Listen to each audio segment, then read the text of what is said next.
13장 1절에서 17절까지, 아니 1절에서 7절까지 5946페이지 1절에서 7절 보면 거짓 선지자를 쳐서 예언하라는 말씀이 에스겔 자신에게 임했다는 사실을 증언합니다.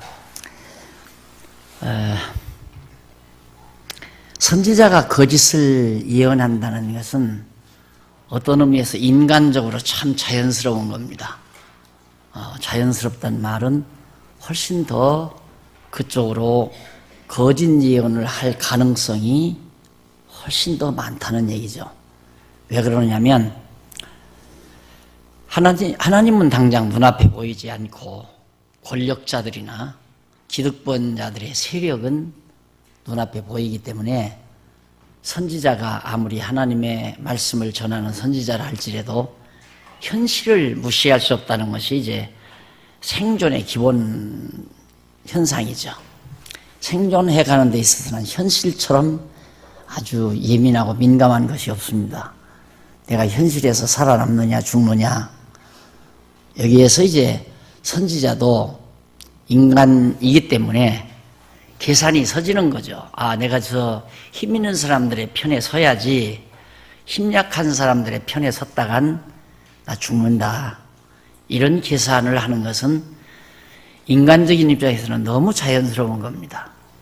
그리고 자기중심이라는 것, 그건 모든 것들이 다 자기중심에서 오거든요. 그러니까 하나님 중심으로, 하나님 위주로, 하나님 중심으로 선지자가 서지 아니하면 거짓말은 하게 돼 있어요. 어디까지나 자기중심이니까. 하나님 중심 아니면 자기중심이거든요. 그러니까 하나님 중심으로 살려면 친구에게 다 버림을 받아도, 주변 모든 사람들에게 다 소외당해도, 경제적으로 온갖 어려움과 손해가 난다 할지라도 하여튼 다 포기해야 돼요. 여하튼 내가 하나님 중심으로 살아야 되겠다 하면 모든 것을 포기한다기보다 다 뒤로 해야 돼요. 전부 그러지 않고는 하나님 중심으로 설 수가 없죠. 선지자가 거짓을 예언하는 건 너무 자연스럽다. 왜? 인간은 자기 자신을 지탱해야 하는 현실이 매우 중요하기 때문에. 그런 입장에서 이제 거짓 선지자들이 거짓을 많이 예언했는데 그걸 쳐서 예언하라고. 그러니 에스겔은 죽을 맛이죠. 사실 자기가 하나님 말씀 증거하고 버림받는 것도, 기득권자들이나 권력자들에게 버림받는 것도 힘겨운 일이지만은 거기다가 이제 더 적극적으로 거짓을 예언하는, 거짓 예언하지 않으면 다 동료죠. 같은 선지자니까. 그런데 같은 선지자인 동료들을 쳐서 예언하라고 그렇게 하나님께서 말씀이 주어지니까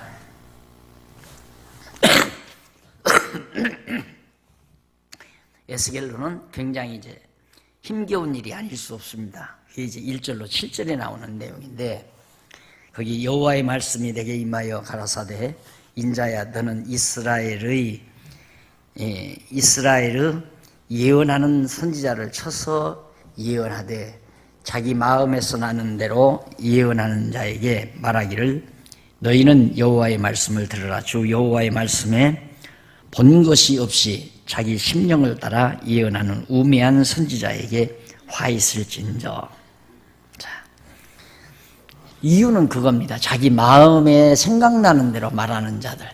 거기 나오죠? 자기 마음에서 나는 대로 예언하는 자들. 선지자와 목사의 차이점이 하나 있습니다. 그 차이점은 선지자는 하나님께 직접 이상을 보거나 음성을 듣거나 해서 그대로 전하는 거고, 목사는 하나님의 말씀이 이미 기록된 성경을 통해서 전하는 거고, 그 차이만 있어요.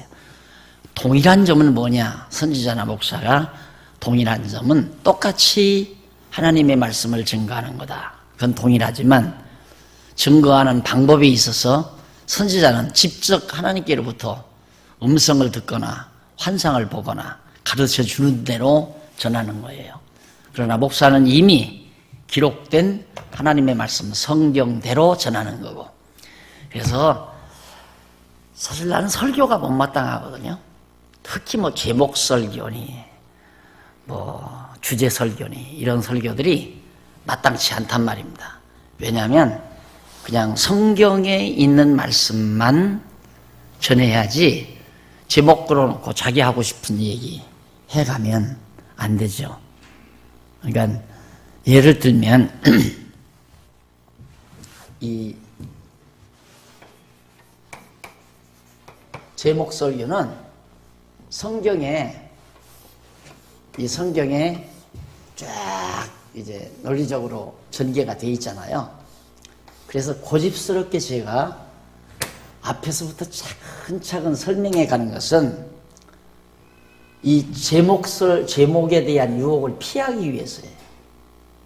이 제목 설교는 이 구절에서 하나 따다가 1대지 정해놓고, 여기 있는 데서 하나 따다가 2대지 정해놓고, 여기 있는 데서 하나 따다가 3대지 정해놓고, 이렇게 설명합니다. 성경에 다 있는 얘기죠. 그걸 이제 성경에 있는 내용을 제목을 따라서 1대지, 2대지, 3대지 이렇게 설명을 해서 전한다 이 말이죠. 그게 얼마나 속임수에 정말 잘 속아 넘어가는 아주 요인이 되지는가. 왜냐하면 여기서 이 내용은 전후가 달라요. 여기도 이 내용은 전후가 있어요. 그 내용에서 의미 설정이 돼요. 여기 이 내용도 전후 문맥에서 의미 설정이 되고, 여기도 마찬가지죠. 그건 기본 아니에요. 초등학교 6학년만 제대로 잘 다녀도 저건 아니다. 예를 들면 아버지가 사랑하는 딸을 위해서 내가 너를 사랑한다 이 말을 했다 이 말이다. 아버지가 어느 날 사랑하는 딸에게 내가 너를 사랑한다 이렇게 말을 했습니다. 했는데 내가 너를 사랑한다 이 말을 놓고 어떤 남자가 어떤 여인을 향해서 내가 너를 사랑한다, 내가 너를 사랑한다는 말은 똑같아요. 전혀 다르잖아요. 전혀 다른 얘기예요. 거기에 쏘가 넘어가면 안 돼요. 그러니까 제목 설교, 주제 설교 이런 것들이, 그래서 내가 가끔 이제 이 특강 연합회 같은 데 모여서 특강을 해달라고 할 때 참 좀 곤혹스러운 이유가, 그때 뭐 성경을 어느 한 군데 얘기가 아니라 특강을 해달라고 그러니까 성경 전체 속에서 흐르는 그 기본 틀을 어기지 아니하고 거기에 담겨진 기본 사상을 이렇게 정리해서 말한다고 하면 범주가 너무 크단 말입니다. 그러니까 생각을 많이 해야 되고 정리를 많이 해야 되고 그렇게 되지는 거죠. 근데 그냥 여기 성경 있는 대로 차근차근 가르치는 게 제일 편해요. 다른 얘기 할 것도 없고 더 생각할 필요도 없고, 성경 읽으면 이미 여러분들에게 다 연구해서 다 이렇게 기록을 했기 때문에, 연구해서 기록한 건 이 말이 이런 뜻입니다. 왜 그러냐면 헬라어에서 히브리어에서 라틴어에서 이제 영어에서 우리 글로, 아니면 영어에서 한문으로, 한문에서 이제 우리 성경으로 몇 번 곱집어서 이렇게 번역을 하다 보니까 우리말 성경이 영 어색하고 이해 안 되는 데가 많단 말입니다. 그래서 그런 것들을 이제 문맥 잡아서 정리해 드리는 내용을 써놓은 거거든요. 그러니까 어떤 분이 처음에 내가 이렇게 강론집을 썼더니만 뭐 강론집이 이러냐, 무슨 적용도 없고 훈기하는 내용도 없고 뭐 각성시키는 내용도 없고, 이제 이렇게 되니까 미미한 것처럼 느꼈대요. 그런데 계속해서 이제 13권이 넘어가고 계속해서 이제 이렇게 써내려가는 내용을 보면서 맞다 이거죠. 그냥 성경의 흐름만, 논리적인 흐름을 잡아서 본래의 뜻이 무엇인지만은 드러내는 데는 너무 깔끔하고 깨끗하다. 원래 제가 그렇게 생각을 했으니까요. 처음에 일권 쓸 때 생각이 참 많았어요. 성경을 이렇게 강론하면서 중간중간 가다가 중요한 대목 나오면 그분을 힘주어서 설명도 하고 교훈도 하고 훈계도 하고 적용도 시키고 이래가면서 설교집 마냥 그런 식으로 해갈 건가. 일반 성도들이 초기에 있기는 그런 면에서 좀 재미가 있을지도 모르죠. 그래서 한동안 연구하다가 아니다. 이 강론잎 쓰려고 몇 년 도사리잖아요. 이제 생각을 많이 했잖아요. 그래서 결국은 그냥 쭉 고속도로로 모셔가자 이 말이에요. 고속도로로 쫙 모셔가자. 목표가 여기서 서울에서 출발해서 부산이라면 부산을 향해서 그냥 가끔 좀 피곤하면 뭐 약간 휴게실은 들릴 망정 그냥 곧장 고속도로로 부산으로 달리자. 이제 이 생각이죠. 절대로 뭐 중간 톨게이트 빠져가지고 어느 도시에 가서 뭐 관광지도 구경하고 여기저기 들렸다가 쉬었다가 뭐 한참 이렇게 가 또 그 다음 또 가서 그 다음 그렇게 가면 이제 막 한 대여섯 시간만이면 부산에 도착할 걸 5세, 6세도 걸리고 한 달도 걸릴 수 있고 그러죠. 여기서 뭐 출발해서 저기 수원쯤 가서 내려가지고 관광지 구경하고 천안 가서 또 그렇게 하고 뭐 또 온양 가가지고 온양쯤 가가지고 또 그렇게 하고 그 다음 대전 가서 또 여기저기 들려서 구경하고 이런 식으로 하다 보면 한 달도 걸릴 수가 있죠. 그래서 그냥 성경 내용만 쫙 뽑아 나가는 이유가 지금 여기 이 말입니다. 자기 마음에 나는 대로 자기 마음의 생각대로 이렇게 말하는 거 이게 바로 하나님이 싫어하시는 거다. 그래서 선지자와 목사 같은 점, 다른 점. 같은 점은 하나님 말씀 똑같아요. 다른 점은 직접 음성이죠. 음성이나 이제 환상 등등. 그다음에 여기는 간접 성경이에요.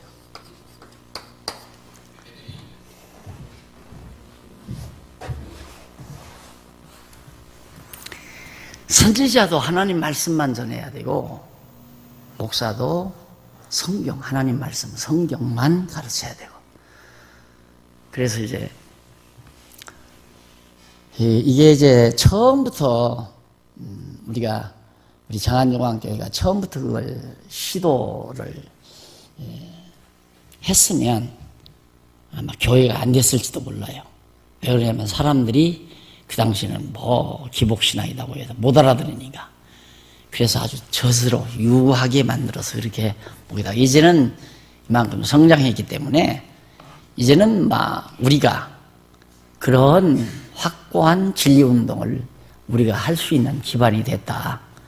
그래서 이제 교회 체제를 완전히 이렇게 좀 바꿔가지고 목사는 오직 성경만 연구해서 성경 가르치는 학교로 말하면 교수, 그 이상도 아니고 그 이하도 아니고 그래서 그냥 연구실에서 계속 바르게 성경 연구해서 성경만 와서 딱 가르치고 들어가는 그런 교수와 같은 그런 모습으로 그리고 이제 교회는 여성도들은 권사님들이 잘 이렇게 어린 성도들을 보살펴서 가꾸고 전체와 남자 성도들은 우리 장로님들이 그렇게 가꾸고 살림살이는 우리 안수 집사님들이 아주 정말 지혜롭게 야무지게 돈 한 푼이라도 정말 꼭 여기다가 10,000원 쓰는 거하고 이쪽에 10,000원 쓰는 거하고 어느 쪽이 더 하나님의 선하신 뜻을 이루는데 값지게 쓰여질까 기도하는 마음으로 잘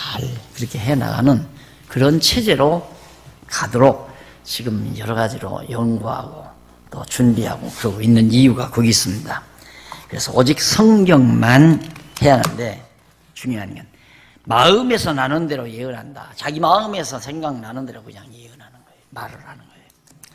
8절로 7절 넘어가서 13장 8절로 16절 거짓으로 위장한 담과 선지자들을 멸하실 것을 예언합니다. 여기서 거짓으로 위장했단 말은 이쪽 8절로 10절 거기 보면 5949페이지 두 번째 줄 에스겔 선지자가 허탄하고 거짓된 것으로 예언하는 선지자를 치실 것을 예언하지. 하나님께서 선지자 친다. 그래서 밑에 11절로 16절에 보면 밑에서 아홉째 줄 바꾼대. 에스겔 선지자가 분노로 회칠한 담을 무너뜨려 거짓을 예언하는 선지자를 멸하실 것을. 예. 담장을 보니까 막 하얗게 회를 칠해놨어요. 담을. 그러니까 그 위장이죠. 위장. 깨끗한 것처럼 위장하는. 그래서 이 사람들은 위장술에 위장이나 포장이나 다 비슷한 얘기예요. 요즘에 포장술이 얼마나 개발했는지. 집에 선물이 하나 왔어요.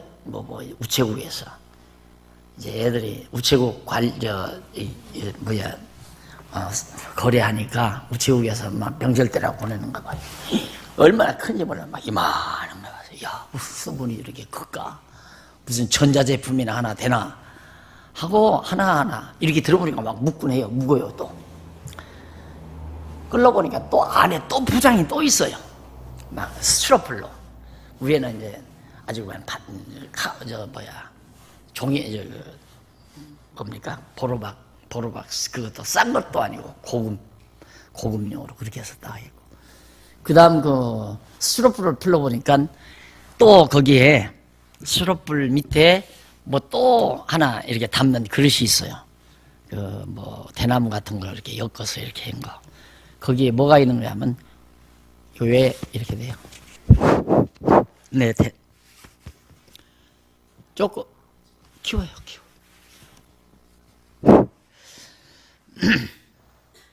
그래. 보니까 꽃감 한 접시가 들었어요. 한 접시.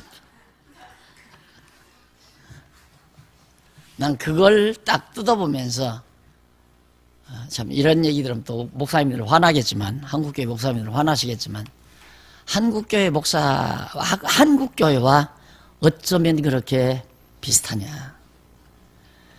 아주 근사해요. 다 건물도 근사하고 포장도 근사하고 또 각 직임자들이 입은 가운도 다 근사하고 다 근사한데 알맹이가 형편없다.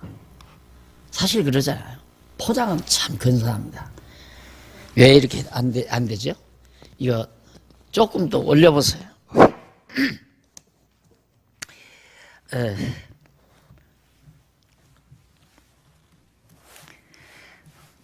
대리석으로 지은 예배당 건물도 대단하고요.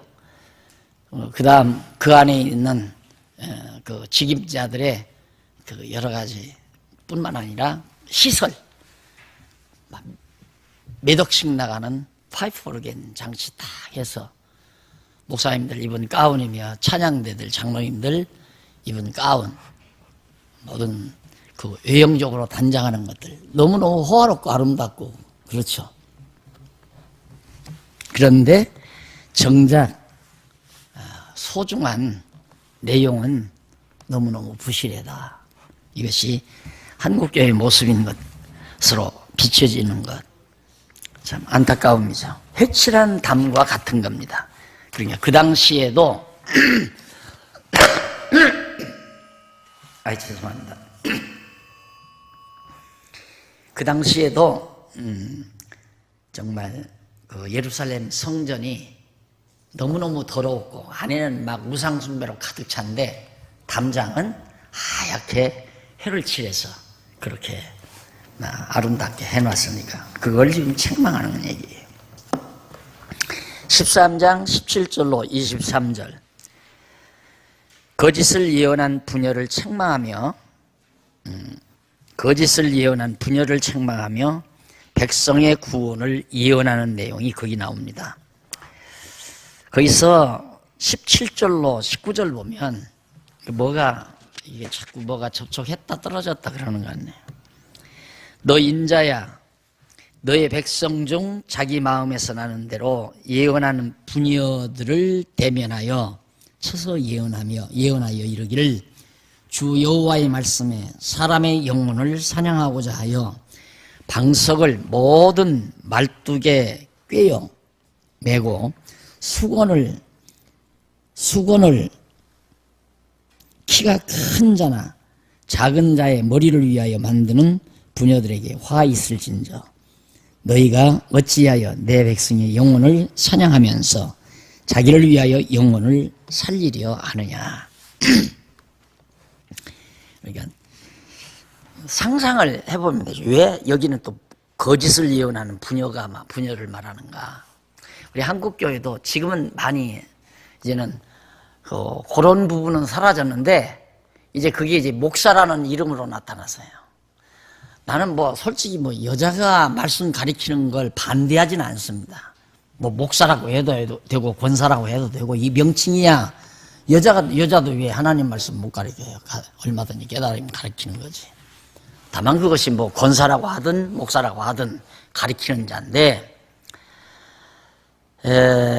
이 당시에도 구약 시대에도 여자들도 예언을 했죠. 하나님 말씀을 예언을 했는데,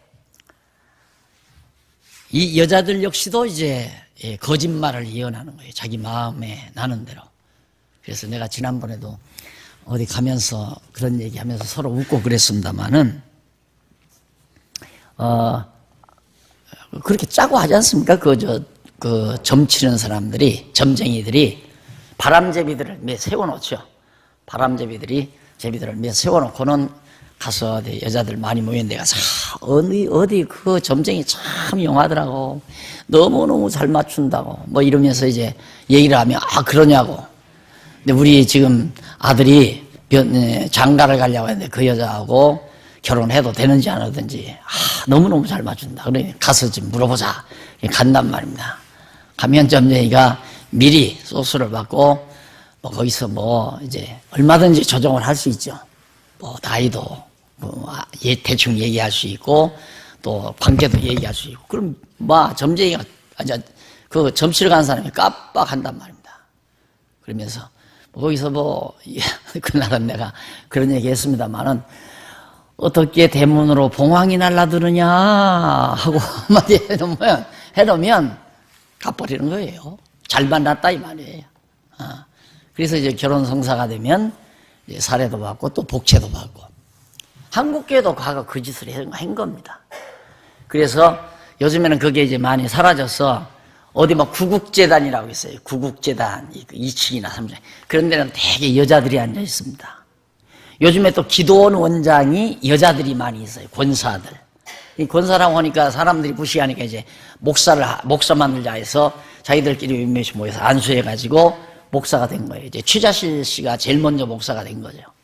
그렇게 해서 이제 여자 목사가 나오기 시작해가지고 이제는 세력이 강해지니까 여자 목사 제도를 이룩하자 하니까 이제 전통적인 남자 목사님들이 반대해서 어느 총회에서는 여자 목사 제도가 통과가 되고 어느 총회에서는 아직 통과가 안 되고 이제 현재 이제 그런 입장이에요.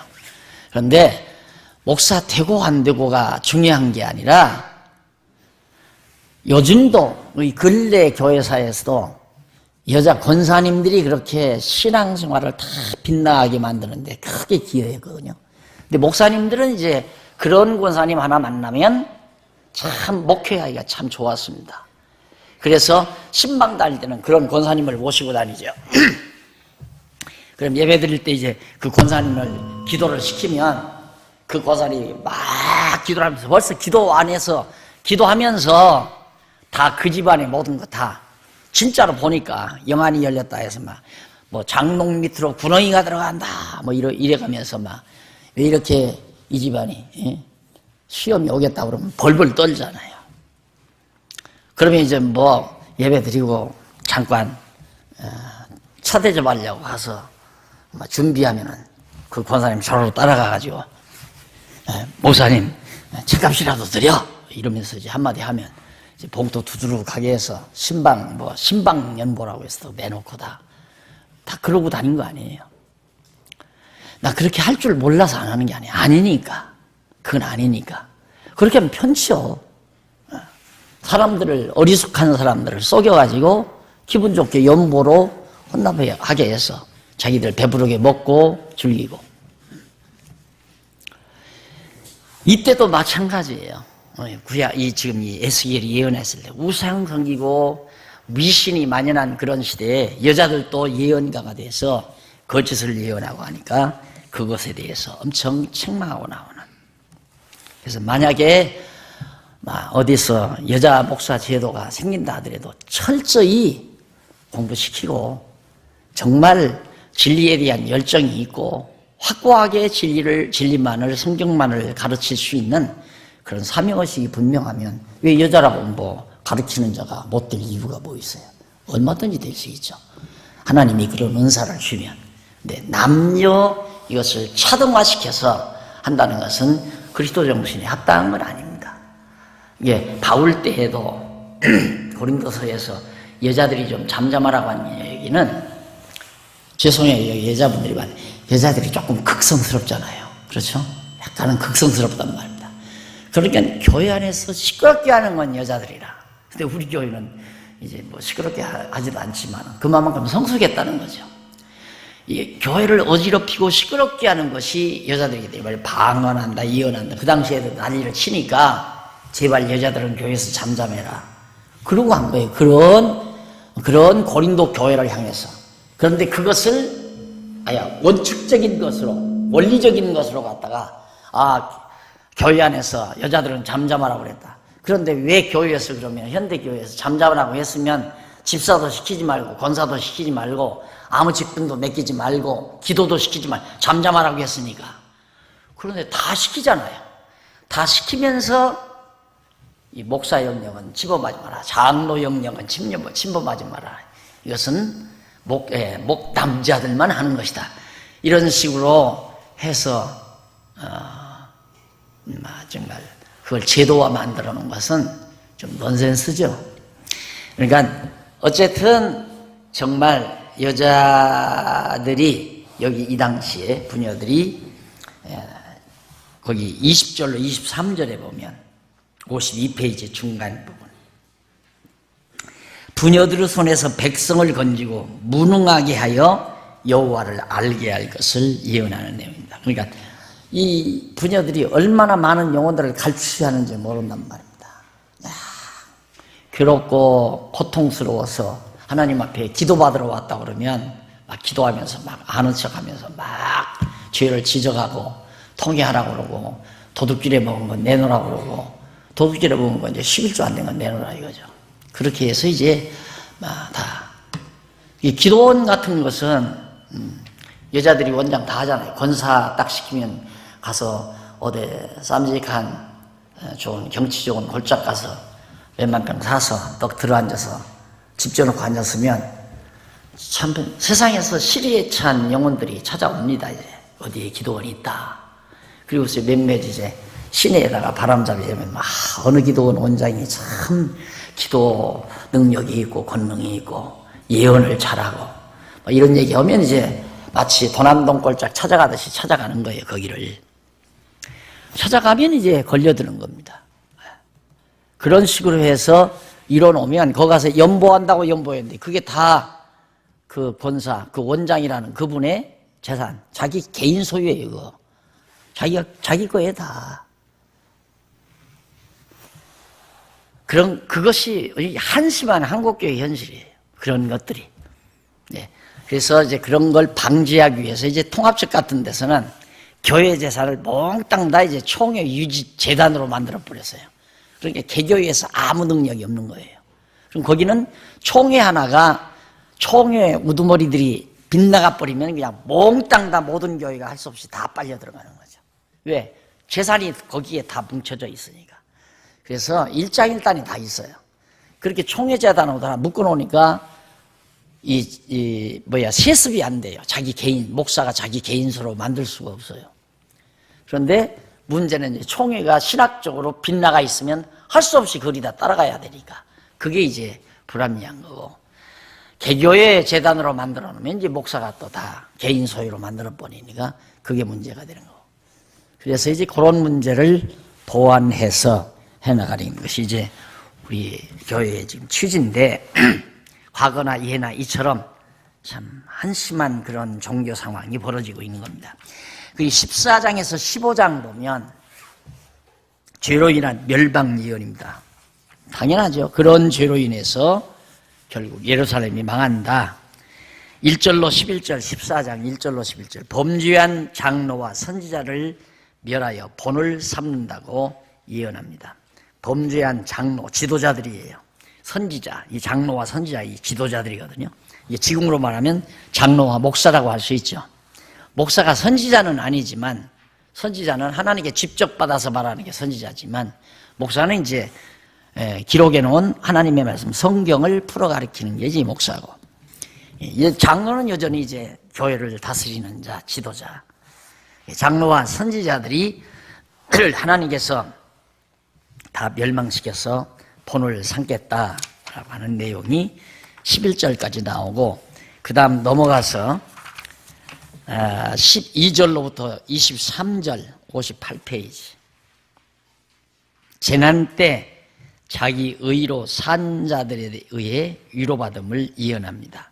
재난 때에 자기 의로 산 자들에 의해 위로를 받는다. 여기서 자기의 의로 산 자들이다 이런 얘기가 나오는데 12절 한번 보세요.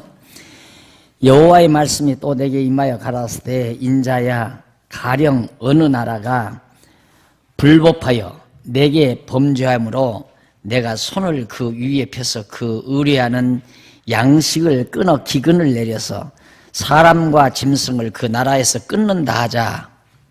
비록 노아, 다니엘, 욥 이 세 사람이 거기 있을지라도 그들은 자기의 의로 자기의 생명만 건지리라. 나 주 여호와의 말이니라. 가령 내가 사나운 짐승으로 그 땅에 통행하여 적막케 하며 황묵케 하여 사람으로 그 짐승을 인하여 등이 통행하지 못하게 한다 하자. 하나님께서 진노 내릴 때에 노아, 하나님이 의롭다고 하신 노아나 다니엘, 욥 이런 자들이 있다 할지라도 그들이 하나님이 의롭다 하신 그 의로 인해서 자기들만 살지 그들이 남까지 살려주지는 못한다. 그러니까 다 망한다 이 말이에요. 자, 정말 하나님이 의롭다고 인쳐준 그 의인들만 그 의로, 자기의 의로, 여기서 자기의 의라니까 착각하면 안 돼요. 자기가 어떤 선행을 해서 인정받은 의, 그 말이 아니라 거기 나오잖아요. 노아나 다니엘, 욥 이런 사람 다 하나님이 의롭다 해서 의로운 거거든요. 자, 넘어가서 15장 1절로 8절 쓸모없는 예루살렘 거민에게 재앙을 내릴 것을 예언합니다. 이제는 예루살렘 거민이 필요가 없죠. 쓸모가 없죠. 왜? 전부 우상만 섬기는데 담장은 깨끗하게 회칠해 놨지만 그 안에서는 더러운 우상 숭배가 자행되고 있기 때문에 이제는 그 거민에게 재앙을 내린다고 예언한 겁니다. 그 다음 이제 16장 넘어갑니다. 63페이지 5963페이지 행음죄로 인한 멸망이에요. 16장 행음죄로 인해서 멸망한다. 물론 여기 행음죄라는 건 우상 숭배를 지칭하는 말입니다. 그래서 그 가운데 1절로 34절 넘어가서 행음죄에 대한 책망이 나와요. 64페이지 그 가운데 1절로 14절 보면 이스라엘 족속에게 과거에 베푸신 은총에 대해 증언합니다. 내가 과거에 어떻게 너희들에게 은혜를 베풀었는가.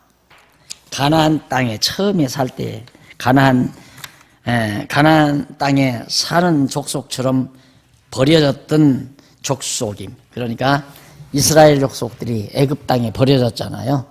그래서 거기서 다 데려다가 정말 아름다운 땅 가나안 땅에 인도해서 정말 하나님을 경외하고 살도록 그렇게 은혜를 베풀어 줬다. 그래서 번성시키고 그 다음 이제 9절로 14절 67페이지 중간쯤 보면 이스라엘 족속들을 거룩하고 영화롭고 존귀케 해서 명성이 인근 나라에 많이 퍼지도록 하나님이 그렇게 다 해주지 않았느냐. 예, 지난날에 지금 예루살렘 멸망하기 이전까지 하나님께서 베풀어 주셨던 은혜를 하나하나 나열을 했습니다. 그리고 15절로 22절 68페이지 명성을 인해서 그렇게 이스라엘 백성들을 인근 나라의 명성이 퍼지게 해서 행음하는 행위들에 대한, 그렇게 명성을 인하여 행음하는 행위들에 대해서 질책을 합니다. 하나님께서 다 그렇게 명성을 얻도록 해놨더니만 편안하잖아요. 그러니까 자기들이 편안하니까 하나님 여호와, 은혜 베푸신 하나님 여호와는 잊어버리고 딴 데에 마음이 돌아가 버리는 거예요. 이게 이제 큰 문제예요. 그래서 이제 행음하게 되죠. 자연이 그럴 거 아닙니까? 자, 정말 자기들이 형편없이 되셔서 여기가 이제 정상 관계라면 아주 이런 자리에서는 하나님의 은혜를 베풀어서 자꾸 은혜를 베풀어서 여기까지 이렇게 되게 한단 말입니다. 이 자리 딱 올라오게.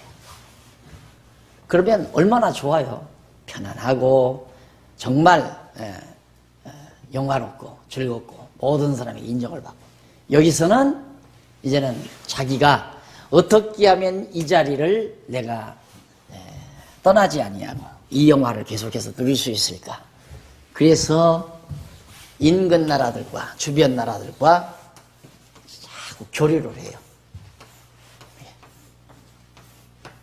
이방 나라들과 교류한다 이 말이에요. 하나님을 잊어버리고 그 이방에서 다 배워오는 거죠. 우상숭배 배워오고 끌어오고 그들과 연합하고 합작하고. 왜? 그래야 더 세력이 강할 것 같으니까. 그러잖아요. 우리 힘 합쳐서 잘 살아보자. 그러니까 하나님께서 노아 당시에 홍수로 세상을 딱 멸했을 때 다 사람들이 다 망했잖아요. 하나님이 그래도 참 노아 8식구를 통해서 막 생육하고 번성해서 막 살게 해서 번창을 하니까 우리 이제는 다시는 망하지 말자. 그래가지고 자기들끼리 힘을 합친 거예요. 하나님의 은혜로 여기까지 왔는데 이걸 지키는 것은 자기들의 힘으로 지키려니까 힘을 합치는 거예요. 이렇게 막 인간의 힘을. 그렇게 해서 결국 하나님 저버리고 우상 섬기고 그러고 사니까 하나님이 보실 때 다 필요 없는 거민이 되는 겁니다. 그래서 형통할 때 조심해라. 편안하고 형통할 때 지혜를 구하고 내가 혹시 잊지 말아야 될 걸 잊고 있지 않나. 내가 이 형통함으로 인해서 하지 말아야 될 것을 하고 있지 않나. 이런 자기 성찰을 계속 할 필요가 있는 겁니다. 그래서 초심이라는 말을 많이 하죠. 초심은 여호와 하나님 경외하고 살 때의 그 초심. 이게 내가 늘 여러분들에게 강조하잖아요. 내가 왜 목사가 됐나? 무엇 때문에 교회를 시작을 했나? 그 초심. 거기에서 움직이지 않기 위해서 항상 그 초심. 성경 가르치고 싶어서 목사가 된 거고, 처음에는 목사 안 되고 성경 가르치려고 했는데 목사 아닌 사람이 뭐 알아서 하냐? 그러니까 에라. 잘못된 목사가 나쁜 거지, 좋은 목사야 뭐가 목사가 나쁜가 해가지고 이제 신학교 졸업하고도 목사가 안 되려고 하다가 목사가 된 거거든요. 그리고 이제 교회 세운 것도 성경 가르치고 싶어서 세운 거고요. 예. 그 생각 이상을 떠나서는 안 된다는 생각을 항상 하죠. 예. 뭐 이걸 가지고 생업을 삼겠다, 이렇게 해서 무슨 성공을 하겠다, 그것이 아니고 오직 성경 내가 알고 깨달은 대로 가르치고 싶다, 이 생각 하나 때문에 시작했던 거니까 그걸 정말 떠나지 않기 위해서. 그래, 거기 보면 23절 한번 보십시다. 71페이지. 71페이지 위에서 세 번째 줄 그 해설 한번 보십시다. 에스겔 선지자는 화를 선언하며 예루살렘이 이방신을 섬기는 행음에 대해 질책을 하는데, 에스겔 선지자는 여호와께서 너는 화 있을진저 네가 모든 악을 행한 후에 너를 위하여 전강에, 누라고 하는 건 왜 성의 정자 같은 것들이죠. 누를 건축하며 모든 거리에 높은 거리마다 술 먹고 놀고 춤추고 하는 그런 루가 있잖아요. 강활루, 경전의 강활루, 거기에 이제 왕족들이 나와서 뭐 춤추고 그런 곳 아닙니까? 궁녀들이 나와서 그네도 타고 하던 그런 거. 누를 건축해놓고 모든 거리에 높은 데를 쌓았도다. 네가 높은 데를 모든 길거리에 쌓고 네 아름다움을 가증하게 하여 모든 지나가는 자에게 다리를 벌려 심히 행음하고 하체가 큰 네 이웃나라 애굽 사람과도 행음하되 심히 음란히 하여 내 노를 격동하였도다라고 질책하신 말씀. 이게 이제 결국 여기서 하체는 히브리 원문으로 바사르인데 이는 살이나 몸 또는 남자의 생식기관을 가리키는 겁니다. 그래서 하체가 큰이라는 남자의 그런 생식기는 강하다는 뜻인데 바로 인간의 정욕을 이제 비유해서 말해가지고 음란하게 우상을 이방신, 애굽의 신들을 데려다가 애굽의 신을 섬긴 그런 행위를 그렇게 육체의 행음 행위로 비유해서 하나님께서 설명을 한 거죠. 그만큼 추악한, 그러니까 육체의 행음 행위보다도 하나님 보시기에는 우상 섬기는 것이 가장 가증한 일이죠. 왜? 가증한 일을 하나님 보시기에 최고로 가증한 일을 인간 세상에서 가증한 일의 한 예를 들어서 이제 설명을 한 거예요. 그러니까 하나님께서 이제 멸망시키겠다 그 말이거든요. 그 다음 73페이지 동그라미 안에 2번 죄로 인한 멸망을 예언하는 겁니다. 16장 35절로 63절까지 죄로 인한 멸망을 예언하는 것. 그래서 35절로 34절은 예루살렘이 수치당한 결과와 벌을 내린 결과, 예루살렘이 완전히 망하게 되는데 이쪽 한번 75페이지 위에서 해설 세 번째 줄 바꾸면 되죠. 35절로부터 41절 상반절까지 내용인데 선지자가 행음한 예루살렘이 당할 수치와 그 결과에 대해서 예언하는 내용인데 에스겔 선지자는 여호와께서 음부인 예루살렘을 향하여 음부 그러니까 예루살렘이 간음한 여인으로 그렇게 비유를 한 겁니다. 애굽 사람은 이제 지나가는 한 남자고 그런 식으로 앞에서는 얘기했고요. 여기는 이제 예루살렘을 음부로 말을 하면서 네가 네 누추한 것을 쏟으며 네 정든 자와 행음함으로 벗은 몸을 드러내며 또 가증한 우상을 위하여 내 자녀의 피를 그 우상에게 드렸은즉 수치를 당하게 하신다는 그런 뜻이죠. 그래서 거기 보면 누추한 것이라고 나오는데 네오세트란 말이에요. 이는 구리 또는 동전 등의 재물을 말합니다. 그래서 예루살렘 거민이 재물을 허비하며 행금하고 자녀의 피로 우상에게 제사를 드리는, 그러니까 여기서 누추한 것이라는 것은 인체에 속한 게 아니라 그냥 모든 재물을 다 들여서 애굽과 우상 교류하면서 행음하는 행위. 그리고 애굽의 신을 섬기니까 애굽의 신을 섬기는 대로 자기 자녀의 피를 갖다가 흘려가지고 자녀 잡아서 그렇게 하는 식.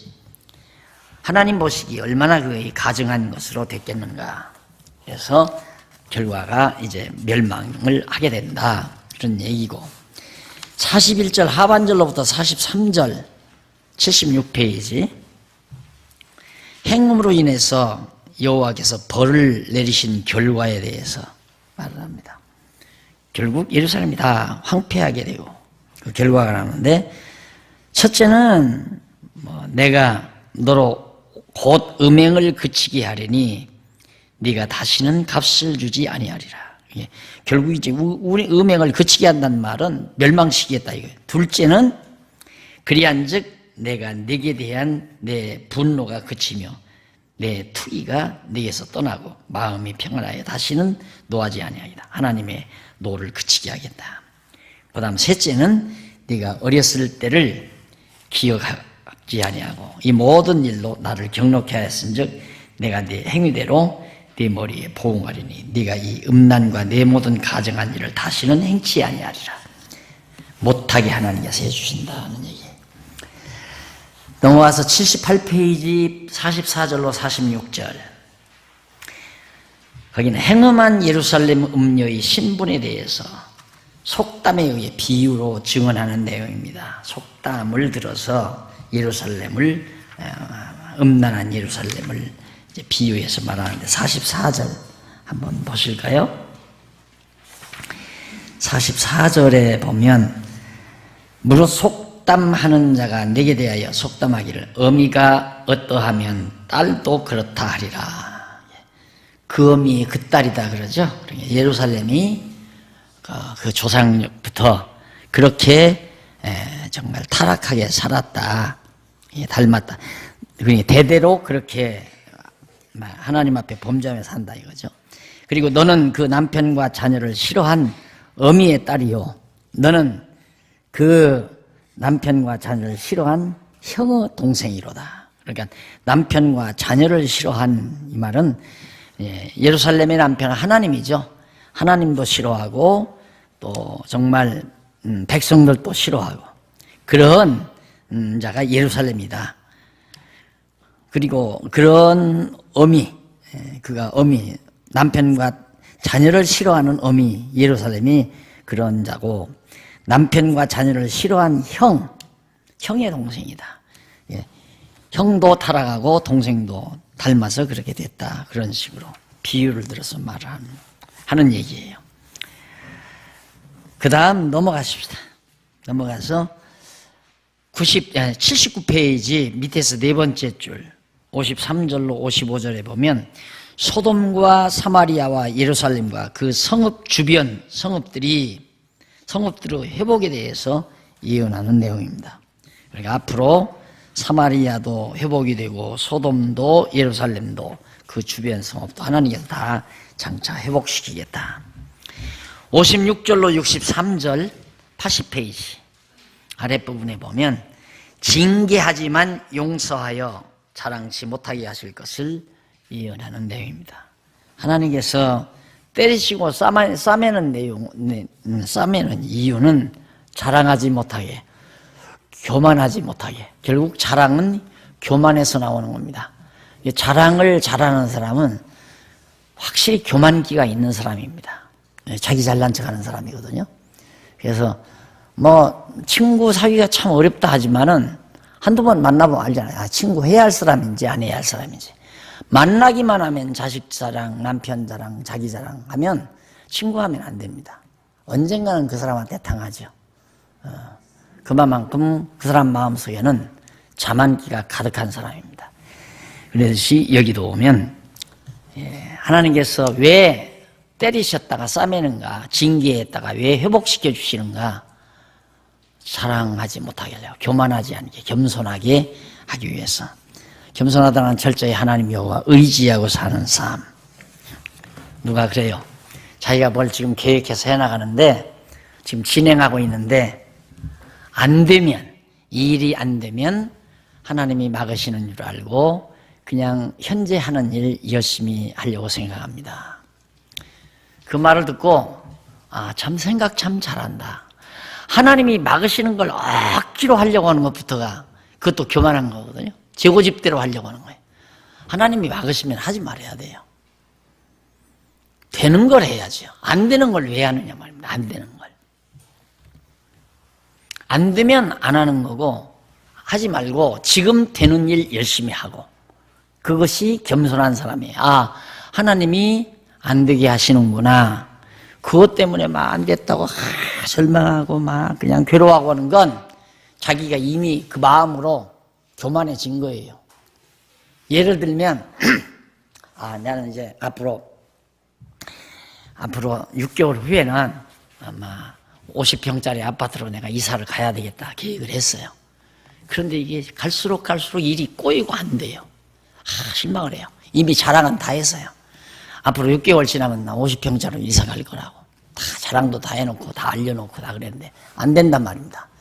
안 되면 왜 괴로워하는가?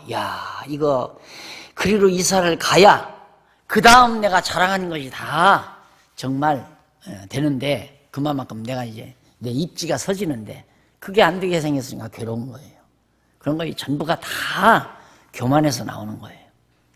그러니까 하나님께서 할 마음을 줘서 소원을 줘서 하고자 해도 그것이 내 인간 욕심에서 나오는 소원인지 하나님이 내 마음 가운데 당신의 뜻을 위해서 주신 소원인지, 그러니까 하나님이 당신의 뜻을 이루시기 위해서 소원을 주신 거면 하나님이 기쁘신 대로 일이 되지만, 하나님께서 나를 망치기 위해서 나에게 소원을 주신 일이라면 되면 내가 망하는 거죠. 그 일이 되면 나로 한 바퀴 돌게 하기 위해서 내게 소원을 줬다. 나는 아버지하고 같이 살 게 아니라 나 혼자 독자적으로 한번 살아보고 싶다. 그런 소원이 오니까 아버지한테 요청하잖아요. 근데 요청하는데 그 일이 이루어지는 거예요. 그래서 여러분, 소원대로 되는 것이 능사가 아니에요. 그러니까 안 돼도 능사가 아니고 돼도 능사가 아닙니다. 이게 안 되는 걸 절대 낙심할 필요가 없죠. 하나님이 안 되게 하니까. 그 되게 하는 걸 내가 안 할 수가 없는 거예요. 아버지가 나가라고 달라고 해서 나 나간다고 달라고 하니까 돈을 줬는데 어떻게 안 나가요? 되는데 소원대로. 그렇게 나가는 거예요. 그러니까 소원대로 된다고 건방 떨지 말고 소원대로 안 됐다고 해서 좌절하지 말고. 문제는 하나님이 나를 어떻게, 조금 어려워요? 어려울 거 없어요. 우리는 그 부분만 이해하면 갈등이 없어져 버려요. 그 부분만 이해하면. 그러니까 내 소원대로 됐다 해서 건방 떨지 말라 이 말이에요. 건방 떨지 말라. 안 됐다고 해서 그 대신 낙담하지도 말고 그냥 지금으로 만족하라 이 말이에요. 지금 현재. 지금 감사가 있고 기쁨이 있고 평안이 있으면 최고예요. 그 이상. 그런데 갑자기 하나님께 내게 어떤 소원을 줬다.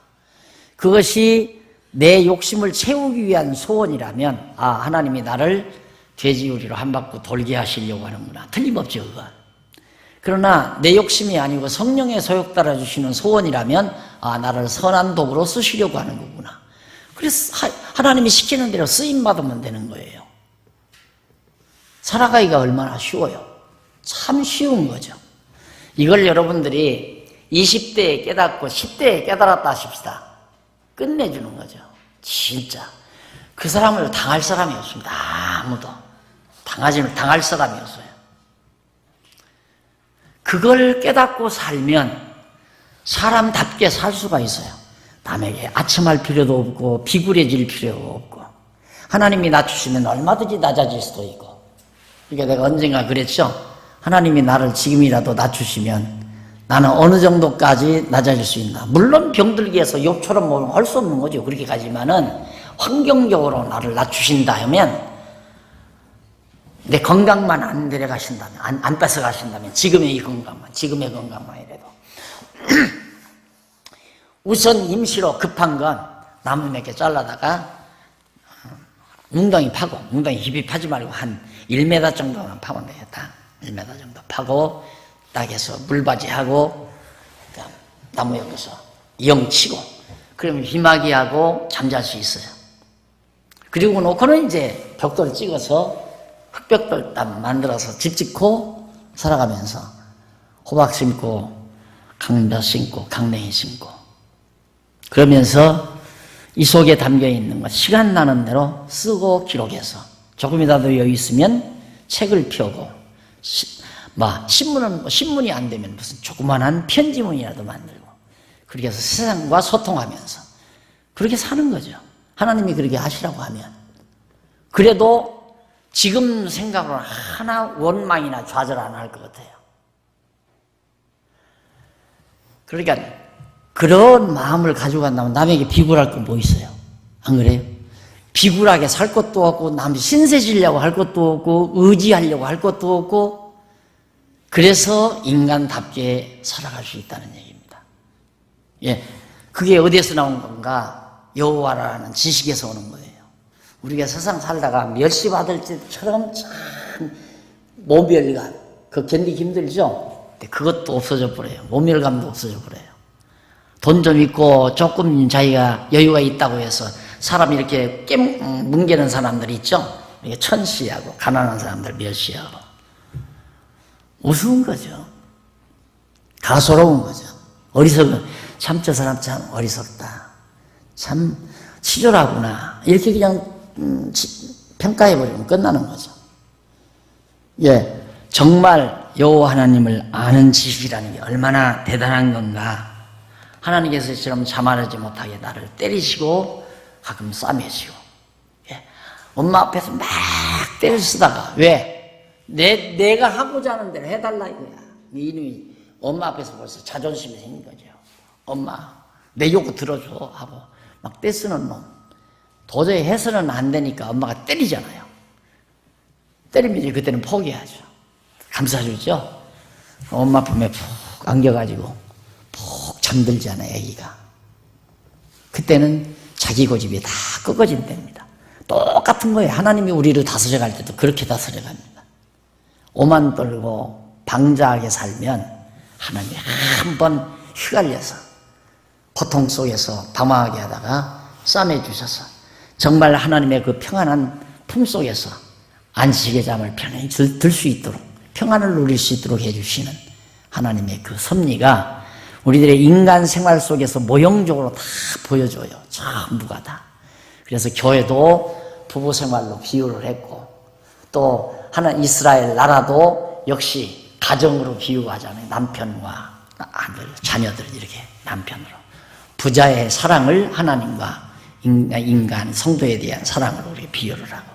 그러니까 일반적으로 우리가 이렇게 살아가면서 하나님을 배워나가는데 일반 은총으로 그렇게 다 우리에게 모형적으로 보여주는 것이 가정이고 부부고 또 모든 나라고, 그게 다 모형이에요. 하나님 배워가기 위한 하나의 모형. 자, 다음 우리 차 한잔 드시고 우리